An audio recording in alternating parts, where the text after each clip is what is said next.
And now, here's your host of Shaping Success, Wes Tankersley. What's up, everyone? Welcome to Shaping Success with myself and Robert Watson, my co-host over here.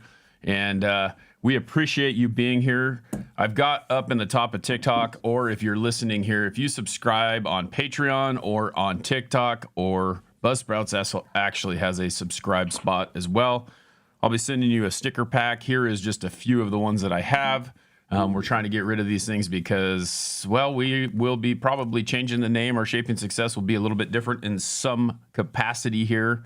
I'm thinking maybe in the new year. We've got a couple months to get this figured out. Wanted to thank those Patreons and subscribers that we have: Nikki Pav, Michelle Brown, Deonis Gilmore, Wendell Fernandez, and Anna Millen. Thank you very much to those who have subscribed on TikTok or on Patreon. We appreciate you being here. Hopefully we can get that going so that we can make this lucrative for us and able to continue to make it better for you. Robert, good morning. Good morning. It is so strange because on YouTube we're right, left, and on TikTok we're left, right. Oh, interesting. Are you watching on YouTube? I'm just looking at the two screens that I'm looking at have us both on the same side where we're already at, but it probably does flop it because it's got to flop it because it does it for like this says this backwards, so it makes it so that it's the right way. See, yep, that's got to be it. So exciting. Well, this is your turn. We talked about my quote last time. Do you want to talk about the last chapter of your book, or do you have something else that you want to riff on? Yeah, let's talk about something else because it's kind of fun. Okay. Not that we don't want to celebrate because we're getting ready to celebrate, but here's the oddity, right? Is one of the things that has affected people so deeply after this election was it seems like it's not a question of whether or not the politics was right. It seems to be a question that the pollsters got it wrong. And so people are frustrated that they were told that the race was close and it doesn't end up being close. And they're mad at the pollsters, or they're mad at media, or they're mad at something. But it's always the same thing. It's because of this metric, right? Yeah. And that's such an important thing in our lives because we do a lot of assessing whether things are right or wrong based upon very subjective things and not metrics. For example, you and I play sports. Yep. They keep score. Okay. We know how the end of the game turns out because someone kept score. Right. We could argue sometimes about a call or something, but generally speaking, we look at the score at the end of the game and go, okay, we lost, we won. It's the same thing with this election, and not because it's lost or won, but they're mad because the metrics, they were told it was supposed to be a close race and it didn't end up being one. Right. And I really do want to bring out the point that in life, if we don't have a metric, it is very subjective. Yep. For example, the term beautiful. Okay. What is beautiful? Yeah. Define beautiful. I mean, you could walk if we went to the Louvre and walk through, we could say these great masters, and you would say, oh my God, that's the most gorgeous thing in the world. And you're looking at a piece of modern abstract art. Right. Right. It could be anything. And I'm looking at it going, I have no idea what the hell that is. I don't know what you see in that. Right. Right. Because there isn't a metric. There isn't a way of saying the winner and loser. And so we end up in these very, very subjective battles over things like, what's policy for one thing or the other. But the thing is, we do have metrics, and that's what they forgot about during this election. And I'm not picking on the people in the election. I'm just pointing out there was a metric. And the metric was you were not better off in this last 4 years economically. Right. That was the problem. And it wasn't that one person wasn't better off. It was that as a whole collective, we were all not better off. Now, what does that mean? Did that mean that, Wes, you only grew 2% during those 4 years, or that I only grew 3% during those 4 years? Or did we look at this and say, overall, inflation was high and we felt like we got behind in this 4 years? Yeah. Okay. Instead of arguing about the facts, we're going to argue about pollsters. Here's the facts. Inflation went kind of crazy. But here's the thing. In Dallas, inflation's different than where you are in Idaho. Right. So inflation and housing market in Dallas might have been much worse than it was for you there. But it doesn't really matter. As a collective, we all felt like we were not better off. Right. Not one of us, not in one place, but as a collective. And instead of arguing about the facts, in other words, what kind of policy change should we make so that we're all better off? Because here's the deal, whether we like it or not, we're all Americans. Right. We're all here. And really, truthfully, we would like to be, and I believe this of most of us, that you want your kids to be better off than you were. Yep. Right? You want them to have that. Now, you're not telling them, you don't want to give them a better outcome. You want to give them better opportunity. Right. Okay. You know that they have to live with the outcome that they create, but you want them to have better opportunity. And that's one of the struggles here is we seem to be, again, arguing about the wrong thing. Yeah. Okay. In the meantime, our society seems to be climbing away from us because, again, from a metric standpoint, we're all pissed off at the pollsters. And I'm like, no, what you should be angry at is the runaway inflation you've had for 4 years. That's what you should be angry at. Well, we can even take it away from that. Like, here's the deal. You've said it. You've walked around it a little bit here, but we don't even have to talk about politics to talk about this pollster situation. We can talk about life in general. As a teacher, and it's funny because I was working out with my daughter last night, and I was thinking about like how she's doing something and how it's subjective. Just like you said, the pollsters that they're going to go talk to are people like you talked about. You did a little bit of this phone calling before the election, calling these people. You have 100 numbers, maybe 10 people pick up. Those 10 people are all not the same, and their decision of what they're going to make. And this is where I feel like the mainstream media and everything else has gone wrong because they're still doing the same thing. I saw a top 5 list of candidates who they called people and polled these people again in the top 5 candidates. Guess who's number 1 for the next Democratic election cycle for president? Guess who's number 1? I bet you probably would be surprised. Kamala Harris. Again, Kamala Harris, where the people have like basically said 2 times in a row that that is not what they want. She's number 1. Gavin Newsom's number 2. And which I was surprised because I figured it'd be Gavin Newsom. But the reality is that those people who answer the phone or answer their door are a different type of person. When someone knocks on my door, if I did not invite you, do not answer the door. I got 2 little kids running around. I want to get it. And it's like, no, I didn't answer that. I didn't invite them. They're not knocking on my door because 90% of the time it's someone who wants to sell me something or it's someone who wants to pull me. And I don't want to talk about that.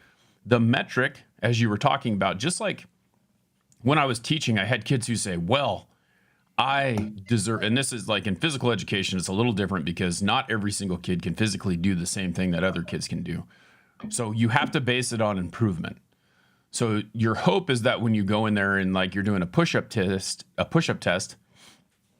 that the kid can do some push-ups. Or if they can't do any push-ups in the beginning of the year, your job is to make it so that they can do more. So you have to help them improve to be better to do that. How do you gauge that? You cannot gauge that based on an answer from someone. Hey, Robert, how many push-ups can you do? And you say, oh, I can do 10. Cool, you can do 10. All right, let's do a test and find out that you only did 5. So since you told me you could do 10, did you get a 50%? Should I give you a bad grade? And that's the problem. So you have to have, and people hate testing and they think it's not a good whatever, but it is the only way to prove that knowledge has gained or in this that you've gained knowledge or in this practice that I'm talking about doing push-ups that you can actually do what you said you could do. So we go and we do a pre-test. In the beginning of the semester, you did 5.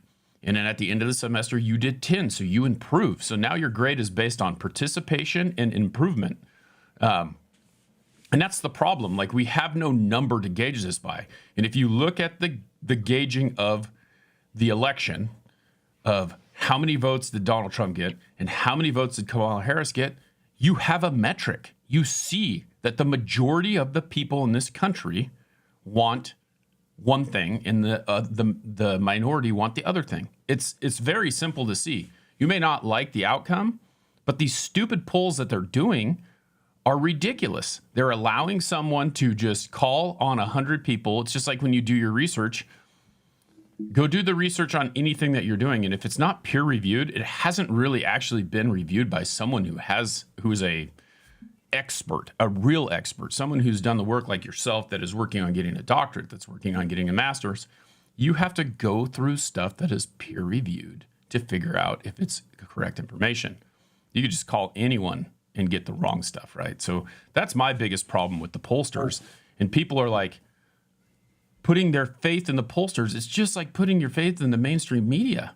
They are it's all of what did we call it the other day? It's opinion. Opinion isn't shit. Numbers, hard numbers will tell you the truth. Yeah, and that's one of the tough things about spending my life in the physical sciences, right, of things like gravity, aerodynamics. These are thermodynamics. There are laws. Why? Because they're measurable. Yep. When you get over into social sciences, they become what? You're trying to take a study and apply it, and you look at the generalizability of something. In other words, if I do something in California, I do something in Houston, can I take what I do in Houston and apply it to Idaho and to Boston? Yeah. Can I? I don't know. But you've got to start somewhere and start saying, hey, this is one possible outcome. Right. I get that. What our biggest challenge is that we have so few metrics, and we walk around with the idea that we know things. Mm-hmm. Okay? We don't know things. And here's the other thing. Even in sports, baseball today is not baseball 40 years ago. Oh, man. Football today is not football 40 years ago. You cannot judge a quarterback 40 years ago against a quarterback today. Why? Right. Because you can't hit them. Yep. Okay? It's a very different world. Now, is it tough to be able to do this kind of running longitudinal work? Yes, it is. It's very tough. That's why they try to look at things and say, hey, over the long run, what's happening? Like, for example, our overall health in America is not going up. Okay? No. It's going down. Our life expectancy is going down. Mm-hmm. These are real things. And instead of asking real questions, we're talking about crap that truly doesn't matter, especially in the political realm. Right. Why aren't we talking about things that really matter, which is not only that our cost of things are going up, but they're not even good for us. Right. Okay? That's why people are saying, we need to change the way we do our health metrics. Why? Because one of this wonderful doctor, Stanford trained, last name Means, she's been out talking about the fact that she spent all this time in medical school and they never talked about how to solve a problem. Right? From the beginning, they always were looking at this model of this disease model. They were never looking at the preventative side of anything. She said she didn't even take a nutrition class. Yeah. Right? I mean, how can you be a doctor of human beings and not understand nutrition? Yeah. Okay. These are the challenges. These are real challenges that we have. And she made the point. We have 100 specializations in medicine. Mm-hmm. 100 specializations. So it used to be the old running joke. My knee hurts. So I go to an acupuncturist and he says, let me put some needles in. If I go to the massage therapist says, hey, let me massage your knee. If you go to the orthopod, he says, let me cut. Yep. Nobody's addressed what the problem really is. So I end up in the self-care business of saying, I'm going to take over my care. I happen to know that my acupuncturist is really good at what he does. So I go in because I assess what my situation is. I go into the acupuncturist and I get impact. Why? Because I know what it does for my body. Right. It doesn't necessarily work for your body. Yeah, and I recently had a physical, and I've struggled with my weight my whole life, and it's kind of funny because this is the first time that I've heard the doctor. What do they do when they measure like weight wise? The number one thing that they do is they do a BMI, which really doesn't take into account anything. And she was talking to me, and I go, I've struggled with my weight my whole life. I am at the weight that I weighed when I was in high school, which is great. I've been way higher before, kind of maintaining. And she goes, I wish they'd throw that BMI away. And so do I. And I said, what they should do is they should have a freaking bod pod in every single doctor's office so that they can measure your body weight, your body fat. Because the reality is that that's a real good measure of how unhealthy you are, not your height versus your weight ratio. Because I'm 6'3" and I weigh 260 pounds, I'm morbidly obese, and I am not morbidly obese. And that's the problem. It's like we sit here and we put this on people, and it's not that way. And we have to make sure that we're measuring with the right stick as well. Right, and that's back to this whole concept of metrics, is giving us decent metrics and realizing, listen, we can be flexible. I'm not going to judge Patrick Mahomes on the Tom Brady scale, and I'm not going to measure Tom Brady on the Joe Montana scale or the Fran Tarkenton scale for football players. I'm going to go, hey, these guys were really, really good in their time. They were amazing in their time. That's what I'm really looking at. It's like pitching in baseball. You know that. You can't judge Gaylord Perry or Jim Perry versus the current pitchers. Come on, man. Well, and it's amazing. You think about it. Like, I was listening to one of my favorite podcasts. It's not, well, I don't know. I watched the live portion of it, but with Will Clark and Eric Burns last night. And they were getting into the conversation about these hitters and things. And you and I have talked about this before, but it's like, the approach is completely different. And that's across the board with every sport. The approach in hitting anymore is completely different. Each batter is going up there with the idea of hitting the ball out of the yard. They don't even care about where it goes. And I had made a comment that they had talked about a little bit. It was like, no one knows how to hit it where they ain't anymore. That was the thing. Hit it where they ain't, and Will started talking about, like, yeah, he's right. He goes, you go out there and you look and you see where all the grass is. Where is the most grass on the field in the outfield? And that's where you want to hit it, because it's going to be harder for the fielder to get to that position, and you have the opportunity to get on base. And now it's more about just hitting it out so that you can score a run. That's all they care about. They don't go in there to play the game with strategy like they used to. They don't practice hitting them. They were talking about Ichiro, who is up for Hall of Fame this year. They're thinking he's going to be the next or the second, I think Ken Griffey Jr. was the other one, unanimous pick. But when he was taking batting practice, you see these guys go in there just trying to rake, and Ichiro used to hit like 5 over third base, 5 over shortstop, 5 over second, 5 over first, and then hit home runs into left, home runs into center, home runs into right. And that was what you would do. You would practice doing everything so that when you got up to bat, it was like a game of chess and you could figure out where to place the ball so that you could win. We have to do that in life. Well, and the fascinating part is I've always said, as a quarterback, when I trained my son, when I trained any quarterback, I always said the same thing. Your wide receiver's always open. And they said, what do you mean? I said, it's always open. The wide receiver's always open. It's where you throw it. Yeah. I can always throw someone open. Mm-hmm. And people are like, that doesn't make any sense. Yes, it does. It's very easy. If you got a tight end who's 6'7", and you've got a linebacker who's 6 foot tall, that tight end is always open. Why? Go post up. Yep. Just go stand in the middle. Raise your hand. Yep. That's it. You're open every single solitary time. This is not that complicated. And really, because like I would take people out and I would say, go run a route.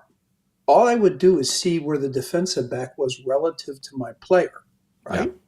And I would throw away from the defensive back. Yep. That's it. Throw away from him. See, like they developed a back shoulder throw, right? Yep. All that is throwing where the defensive player is not. Yep. That's all it is. You got to figure out, it's as simple as you got to figure out when to zig when you're supposed to zag. That's all there is to it. It's life in general is the same thing. And I love that I get to talk to you about this because we compare it to like sports, and that's where it starts to like kind of meld with me. Like I can make that connection. Some people can't make that connection. That's why everyone is different. And so when you think about that, once you find that connector to what motivation is for you and how you're going to connect that with what you're doing, you're going to be way better off. So find that connection, think about how that works. But again, you think about it, just that, like this is just like you're talking about in the football scenario. Not every tight end is 6'7". Not every cornerback is 5'11". The matchup, you look at what that matchup is. This is why we watch film, which I hated watching film, but later on in life I realized why we watch it. But you watch the film in order to figure out what your matchups is going to look like, how you can play that to the best of your ability, and what you can do to do that. It's look at that matchup, in life too. And I could look over the line of scrimmage, and I could look especially at the wide receivers, real quick glance, and I could see what the defensive back was going to give him. Yep. Was it an inside release? Was it an outside release? Which way was the play going, right? Yep. Was you giving me an inside release because there's a linebacker there, or were you giving me an inside release because there's a safety there? So I knew exactly what my window looked like. All I did was just look right to left one time, and I knew what my window looked like. Yep. That kind of thing is what we have in life. It's the same kind of thing. You're searching for where you have an advantage, as you call it, right? Yep. Or in football, where there's a mismatch, Yep. right? You have this really quick running back who's coming out of the back of the field. Who's covering him? A linebacker. Are you Right. kidding me? That's not even close. Thank you. Yeah, Right? this works. That's This a gift. like I said, let's take this into a generality where we can talk about, like, I'm a salesperson, right? So I sell Right. things. And when I walk into a house, I don't always predetermine what the outcome is going to be, but I take into account all the things that make the situation what it is. I'm not going to walk into my house if the customer was living in my house, selling them something on the lower end, because I'm looking at the house, I'm looking where it is at, I'm looking at the demographic, I'm looking at the person. That doesn't mean that when I go in predetermined, like I'm going in with what I'm thinking at first, that may not change, but you find those cues and you change the way that you do it. So walk in and a customer wants something that controls light. So that moves me to 3 different things. Well, then they want something that is, completely off the window. Then that moves me to 2 other things. And then like you break it down and you figure out and you strategize. Does it always work the same? No, but you have to find those things and do the research and figure out what is going to be best for your customer and meet their needs. And do I always get every single sell? No, I get quite a few of them. But, I mean, you look at even from the podcasting perspective, there's so many podcasters out there. And it was Chris Wallace, the 77-year-old broadcaster, who said he was leaving CNN and he was going to live stream or to podcast. And the point was, you're 77 years old, you're not wanting to retire, you think you have something to say, and you want to do it on this venue. Why? Is this dismediation where you're getting and seeing that media is breaking down? Well, of course media is breaking down. Yeah. Right? You're giving the opportunity. But here's the thing. It's very crowded in the podcast space. Yep. Okay. Yeah. How much time do people really have to listen to podcasts during the day? Right. Right? How many podcasts do you really watch? Yeah, All the way through. Yeah, it gets to the point where I I'm doing like it dwindles, right? Like I noticed myself, like it took me 2 days to listen to my friend Jay's podcast this week, which I got through it because I listen to it every single week. But I get to that point, things get in the way. You sometimes don't have to. Joe Rogan's podcast is 3 hours long. Who's going to listen to or watch 3 hours in one chunk? So that's why we try to bring it to 30 minutes, because you know what? Most people have a car ride for 30 minutes. They take the time for that 30 minutes. Some people right now who are watching are listening while they're getting ready for work. I mean, you have to find the way that works. Now, do I have all the answers? Hell no. I've been doing this for 5 years, and it's taken me 5 years to get the last 8 downloads on the podcast portion, on the audio version of it. It's going to take forever to get there. So, I mean, you have to figure out what the right way to, do it is, and how are you adjusting. Nothing is going to be the same every single time. And the best way to figure out what those variables are and how to adjust them is to actually put something subjective on there, a number, Yeah. And we're not going to go back to the days when I grew up where there were 3 broadcast channels. Yep. We're not going back there. That's over. So now what are you staring at? You're staring at some way to funnel or aggregate your viewing needs. Yep. But legacy media, it's done. Yeah.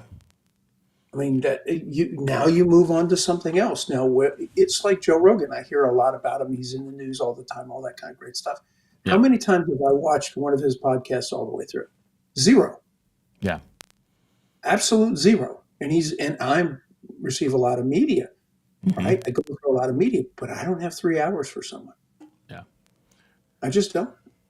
I think you just have to look, you have to dig deeper than where you're at and understand that no matter what, this is kind of the last point that I'll make, but it's interesting to see.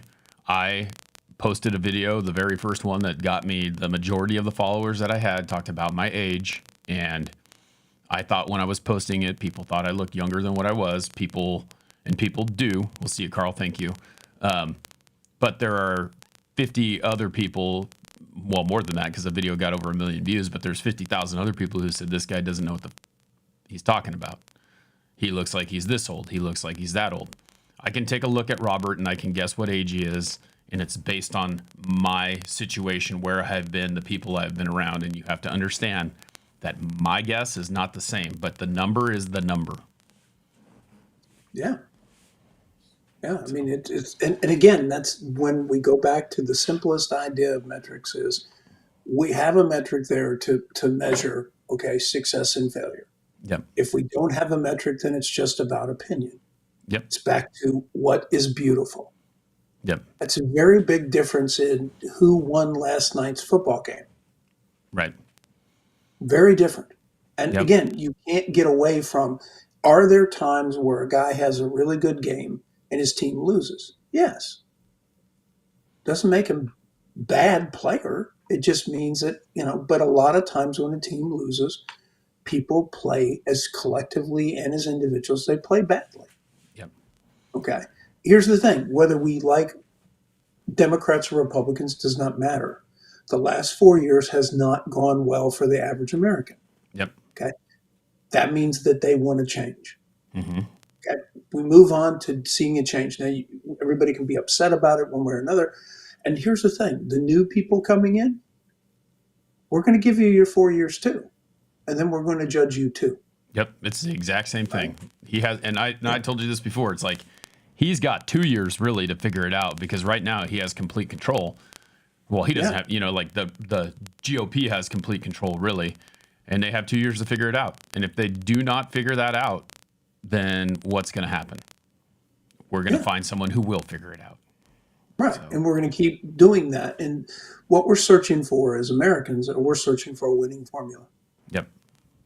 That's it. Yep. And if you think, I know I said that was the last thing, but if you think that the media is right, if you look at the media and you think that they are correct, I want you to do something. I want you to go watch The View. And if you agree with The View, then, which is completely opinion, they say that they're objective, but look at where they go. Is there any talk about they're bashing one and building up the other? No matter what, they don't change their view. Now go compare that to the mainstream media and go look at it. And I can guarantee you're going to find a lot of parallels to the fact that they are opinion pieces, and it's your opinion, my opinion, completely different on some things, and you cannot, you got to find the middle ground. Yeah. And that's true. And again, opinions are, and listen, let's talk both sides of the issue. I'm not afraid. Yep. I have opinions, but I'm not afraid of talking the other side of the issue. And I'm also open enough to let you do what? Convince me to change my opinion. Yep. Yeah. That's it. Robert, great conversation. We will be back on Monday. Come hang out with us and we will talk whatever comes up, but we appreciate you hanging out here. If you can subscribe, let me know. Again, like I said, whoever subscribes anywhere, if I see the subscription, I'll be sending you some stickers. If you guys want to buy some stickers, I'll send those over to you as well. Basically just the cost of postage, because they do cost, like, what's a stamp now? Like 50 cents, 75 cents. It's ridiculous what it costs to mail something. But we appreciate y'all hanging out with us, and we will see you next week. Take care.